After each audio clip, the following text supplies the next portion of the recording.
మహిళా కాంగ్రెస్ ఆధ్వర్యంలో మా జిల్లా అధ్యక్షురాలు ముద్దం లక్ష్మి గారి నాయకత్వంలో రాష్ట్ర మహిళా కాంగ్రెస్ అధ్యక్షురాలుగా నేను ఇక్కడికి రావడం జరిగింది. ఈరోజు గ్యాస్ బండ మళ్ళీ 50 రూపాయలతో పెంచారు మోడీ గారు. సో ఇది ప్రభుత్వం ఏం చేస్తుంది? జిఎస్టీలు బండబాదులు బాధితుంది. ఒక పక్కన మీరు చూసినట్టయితే మహిళలకి పెద్దపీట వేస్తున్న కాంగ్రెస్ ప్రభుత్వం ఒక పక్కనైతే బీజేపీ ప్రభుత్వము వ్యాట్లు, జిఎస్టీలు, దాంతోపాటు గ్యాస్ ధరలు, పెట్రోల్ డీజిల్ ధరలు, నిత్యావసర సరుకులు అన్నీ పెంచి సామాన్యుని నడ్డు విరుస్తున్నారు. కాబట్టి మేము అందుకే ఈరోజు ధర్నా జరగడం జరిగింది. ముస్తాబాద్ చౌరస్తాలో ఇక్కడ మేము ఆయన దిష్టి బొమ్మ కూడా కాలవడం జరిగింది. ప్రధానమంత్రికి కనీసం ఇంగిత జ్ఞానం ఉండాలి. ఉజ్వల పథకం అంటాడు, బేటీ బచావ్ బేటీ పడావ్ అంటారు. ప్రతి దగ్గర మోసమే. ఎక్కడ చూడు మహిళా రక్షణ అనేది కూడా కరువైపోయింది.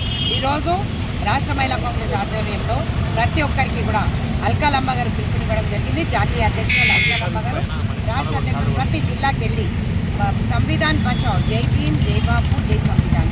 ఒక పక్కన రాజ్యాంగాన్ని మార్చాలని చెప్పి ఓ పక్కన చూస్తున్నారు. మేము నిజంగా కూడా ఒకరేమో రాజ్యాంగాన్ని తిరిగి రాస్తానన్న కేసీఆర్ గారిని ఫామ్ హౌస్కి పంపించారు. రాబోయే కాలంలో మోదీకి కూడా చెక్కు పెట్టే విధంగా మహిళలందరూ కూడా ఎదురు చూస్తున్నారు. ఇక్కడ 8 మంది గెలిచారు, కానీ ఏ ఒక్కరు కూడా మాట్లాడరు. ఎందుకు గ్యాస్ ధరలు పెంచుతారు? మా రక్షణ గురించి ఎవరు మాట్లాడరు. ఇదంతా కూడా సిగ్గుచేటు. కాబట్టి మహిళా కాంగ్రెస్ ఆధ్వర్యంలో డిస్ట్రిక్ట్ ఎగ్జిక్యూటివ్